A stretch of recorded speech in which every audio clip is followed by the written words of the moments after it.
कुछ खास खबरें। और शुरुआत करते हैं, प्रधानमंत्री नरेंद्र मोदी आज उत्तराखंड वैश्विक निवेशक सम्मेलन 2023 का उद्घाटन करेंगे। उत्तराखंड को निवेश के एक नए केंद्र के रूप में स्थापित करने की दिशा में आज से 2 दिवसीय शिखर सम्मेलन का आयोजन किया जा रहा है। प्रधानमंत्री नरेंद्र मोदी 8 दिसंबर को देहरादून में वैश्विक निवेशक सम्मेलन का उद्घाटन करेंगे। निवेशक सम्मेलन के पहले दिन 4 प्रमुख सत्र होंगे। उद्घाटन सत्र के दौरान देश के 6 प्रमुख उद्योगपतियों का भी संबोधन होगा, जो उत्तराखंड में निवेश की संभावनाओं के बारे में अपना विजन रखेंगे। IMA और वन अनुसंधान संस्थान के बीच करीब 1 किलोमीटर की दूरी तक मानव श्रृंखला के साथ सांस्कृतिक प्रस्तुतियों के बीच PM का स्वागत होगा। तकरीबन 5000 बिजनेस प्रतिनिधि समिट में प्रतिभाग करेंगे। पहले दिन उद्योग और ऑटो फार्मा, शिक्षा, स्वास्थ्य और रियल एस्टेट सेक्टर पर आधारित 4 सत्र होंगे। इन सत्रों में केंद्रीय मंत्री और देश और दुनिया के कई प्रमुख उद्यमी शामिल होंगे। 14 देशों के राजदूत भी इन सत्रों में अपनी बात रखेंगे। अभी तक हमारे लगभग 3 लाख करोड़ के निवेशकों के साथ करार हो गए हैं और बहुत सारे प्रस्ताव हमारे पास अभी हैं और ये राशि लगातार बढ़ रही है। और अब हम जो निवेशकों के साथ करार हो रहे हैं, हमारा समारोह होगा, हम उसके बाद पूरी तरह से इसको धरातल पर उतारने के लिए भी काम करेंगे, इसकी लगातार समीक्षा करेंगे। समिट में उत्तराखंड की शानदार संस्कृति के दर्शन भी होंगे। उत्तराखंड के विनिर्माण, उद्योग, सड़क, रेलवे निर्माण और खान पान से जुड़ी अपार संभावनाओं को प्रदर्शित किया जाएगा।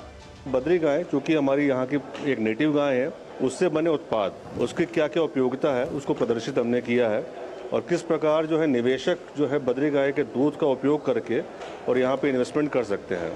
समिट की सफलता का अंदाजा इस बात से लगाया जा सकता है कि अब तक लगभग 3 लाख करोड़ के निवेश को मंजूरी मिली है और 44,000 करोड़ का निवेश ग्राउंड हो चुका है। पूरा उत्तराखंड इन्वेस्टर्स समिट के रंग में रंगा हुआ है।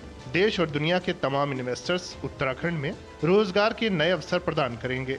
इससे उत्तराखंड में पलायन की समस्या से निजात मिलेगी। साथ ही 5 ट्रिलियन इकोनॉमी के लक्ष्य तक पहुंचने में भी ये एक अहम पड़ाव होगा।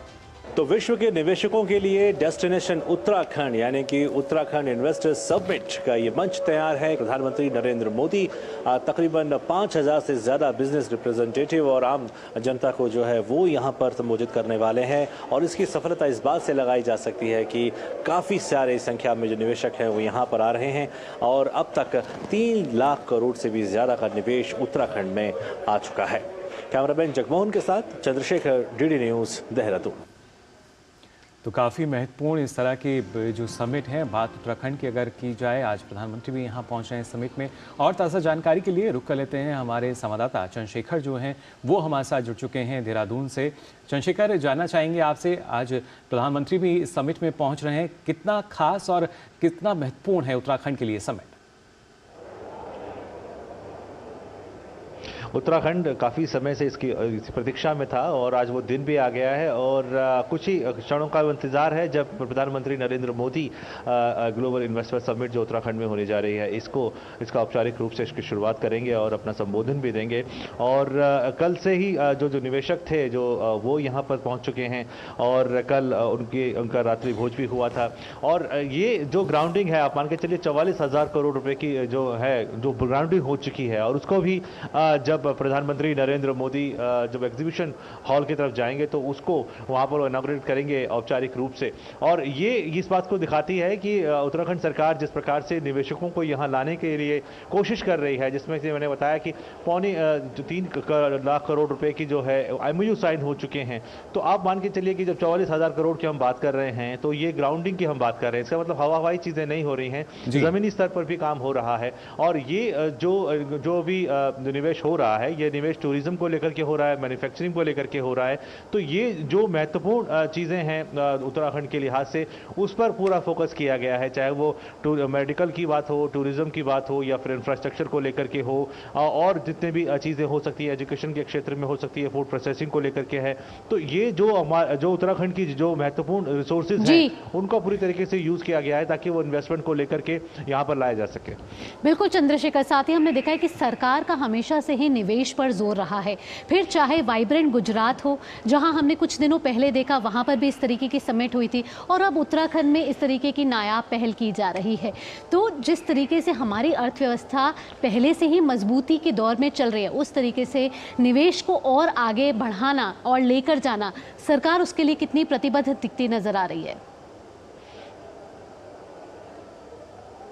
जी बिल्कुल, और मैं आपको ये भी कहूँ कि आपने वाइब्रेंट गुजरात की बात की, और उसी से जुड़ा हुआ एक पड़ाव आप यहाँ मान सकते हैं, उत्तराखंड में शुरुआत मान सकते हैं, क्योंकि उससे काफ़ी सारे इनपुट्स यहाँ पर लिए गए हैं, काफ़ी कुछ सीखा गया है गुजरात से यहाँ पर। और जो प्रधानमंत्री नरेंद्र मोदी हैं वो भी लगातार इनपुट्स देते रहे हैं, लेते भी रहे हैं मुख्यमंत्री जो पुष्कर सिंह धामी से। और ये जो आपने बात की ना कि 5 ट्रिलियन इकोनॉमी की हम बात कर रहे हैं, और फोर्थ जो मकाम पर हम पहुँचने की कोशिश कर रहे हैं, उसमें एक बड़ा पड़ाव साबित हो सकता है, क्योंकि उत्तराखंड एक ऐसा राज्य है जिसके पास अपने पास पोटेंशियल बहुत ज्यादा है, चाहे वो विंड पावर की बात हो, सोलर पावर की बात हो, या थर्मल पावर की बात हो, जलीय ऊर्जा की बात हो, या फिर इंफ्रास्ट्रक्चर को लेकर के बात हो। तो ये एक ऐसा क्षेत्र रहा है जिसमें इन्वेस्टमेंट बहुत ज्यादा आ सकती है, और अपनी पूरी क्षमताओं को यूज करने का प्रयास यहाँ पर जो है वो राज्य सरकार के द्वारा किया जा रहा है।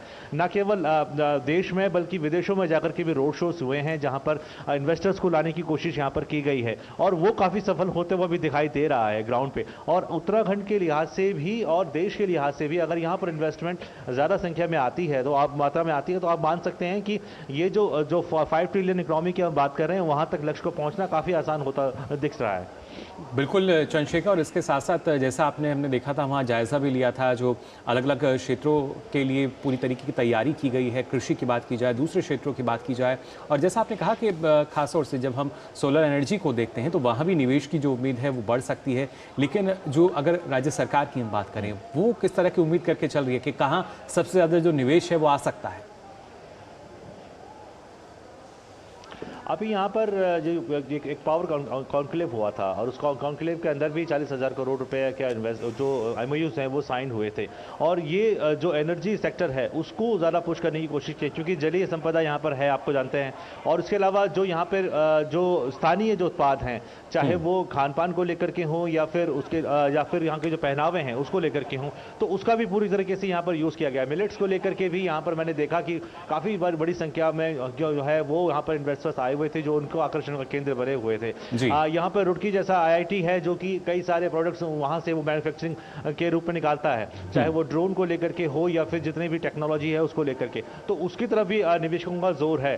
तो आप मान के चलिए, यहाँ की जो संपदा है, यहाँ के पानी, यहाँ की हवा, आप ये भी इन्वेस्टर्स के लिए काफी आकर्षण का केंद्र है। टूरिज्म यहाँ पर सबसे बड़ी ताकत है, और उस टूरिज्म को उभारने के लिए भी यहाँ पे कोशिश की जा रही है। जो चारधाम रेल मार्ग है, या रोड कनेक्टिविटी को लेकर के है, यहाँ पर हाईवेज को लेकर के है, तो इसको लेकर की कोशिश की जा रही है। और टूरिज्म एक जो बड़ा वो भरता हुआ क्षेत्र है, उसमें क्या क्या नए आयाम निकाले जा सकते हैं, उसके ऊपर ही पूरा ठीक बात चंद्रशेखर, उत्तराखंड सरकार दे रही है। ठीक, बहुत बहुत शुक्रिया चंद्रशेखर, इतनी महत्वपूर्ण जानकारी हम तक साझा करने के लिए। तो चंद्रशेखर हमारे साथ उत्तराखंड से थे।